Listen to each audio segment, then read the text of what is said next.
بسم اللہ الرحمن الرحیم۔ السلام علیکم عزیز طلبہ، اپنی مطالعہ اسلام کی کتاب کھولیے۔ سبق نمبر 3، صفحہ نمبر 12، عنوان آخرت پر ایمان۔ آخرت پر ایمان اسلام کے بنیادی عقائد میں سے ایک اہم عقیدہ ہے۔ آخرت کے معنی ہیں بعد میں آنے والی چیز، اور دنیا کے معنی ہیں قریب کی چیز۔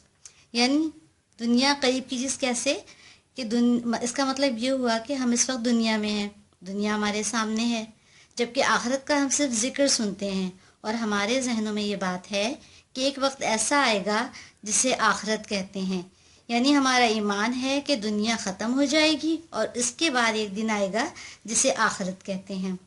دنیا اور آخرت میں اعمال کی اہمیت کو واضح کرنے کے لیے آپ کی کتاب کے صفحہ نمبر 12 اور 13 میں 2 مثالیں تحریر ہیں۔ آئیے ان دونوں صفحات کا بغور مطالعہ کرتے ہیں اور ساتھ ساتھ تدبر بھی کریں گے۔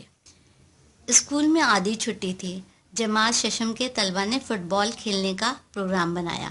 چھٹی ہوتے ہی تمام بچے کھیل کے میدان میں جمع ہو گئے۔ سب خوش تھے۔ میچ کا آغاز جوش و خروش سے ہوا۔ کھلاڑی اور تماشائی کھیل سے لطف اندوز ہو رہے تھے کہ اچانک میدان میں 2 بچے آپس میں گتھم گتھا ہو گئے۔ کھیلتے ہوئے راشد کے پاؤں کی ٹھوکر حارث کو لگی اور وہ گر پڑا۔ حارث نے راشد کو گالی دے دی اور جواب میں راشد نے حارث کو تھپڑ رسید کیا۔ یوں جھگڑا شروع ہو گیا۔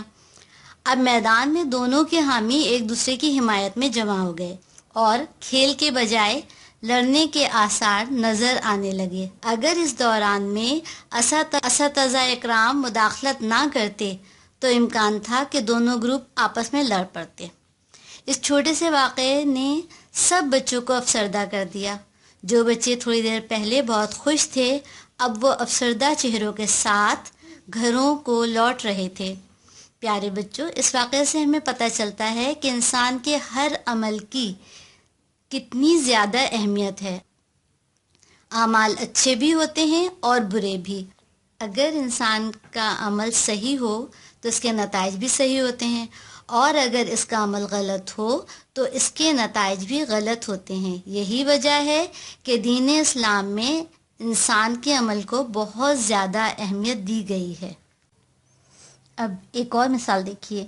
ایک چرواہا رات کو اپنی بھیڑوں کو باڑے میں بند کر کے سو جاتا ہے۔ وہ رات کو اٹھ کر دھیان رکھتا ہے کہ کوئی اس کی بھیڑوں کو چرا کر نہ لے جائے۔ ایک رات جب وہ سویا ہی تھا، ایک چور دبے پاؤں آیا۔ اس کے ساتھ 2 آدمی اور تھے۔ اس نے خاموشی سے باڑے کی دیوار پھلانگی اور 2 صحت مند بھیڑیں اٹھا کر اپنے ساتھیوں کو دے دیں، اور نکلتے وقت خود بھی ایک بھیڑ اٹھا لی۔ یہ کام اس نے اتنی ہوشیاری اور چالاکی کے ساتھ کیا کہ چرواہے کو خبر تک نہ ہوئی۔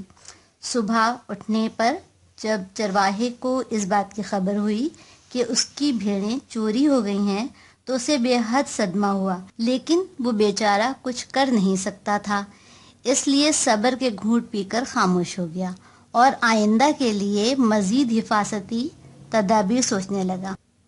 بچوں، بھیڑوں کے چور نے چرواہے پر جو ظلم کیا، دنیا میں تو کسی کو اس کا علم نہ ہو سکا، لیکن آپ کو معلوم ہے کہ اللہ تعالیٰ کائنات کی ہر چھوٹی بڑی چیز سے پوری طرح باخبر ہے۔ اس سے انسان کا کوئی بھی اچھا یا برا عمل چھپ نہیں سکتا۔ یعنی اللہ تعالیٰ کیا ہے؟ علیم خبیر ہے۔ اب یہاں دیکھیے، اس جملے میں اللہ تعالیٰ کی صفات کاملہ میں سے 2 صفات کا ذکر کیا گیا ہے کہ اللہ تعالیٰ باخبر بھی ہے اور جانتا بھی ہے، یعنی اللہ تعالیٰ علیم خبیر ہے۔ اس کے ساتھ وہ عادل و منصف بھی ہے۔ یہ اس کی شان کے خلاف ہے کہ وہ ظالم سے اس کے ظلم کا بدلہ نہ لے۔ لیکن آپ کو اندازہ ہے، دیکھیے ان الفاظ کے ذریعے ہمیں احساس دلایا جا رہا ہے کہ اعمال کے سلسلے میں دنیا کا طرز عمل کیا ہوتا ہے۔ کیا ہوتا ہے؟ دیکھیے کہ جب تک انسان کے کسی جرم کا دوسرے انسانوں کو علم نہ ہو تو کسی مجرم کو سزا نہیں دی جا سکتی۔ اب جو آدمی دنیا میں اپنے عمل بد کی سزا پانے سے بچ گیا، وہ اللہ تعالیٰ کی عدالت میں نہیں بچ سکے گا۔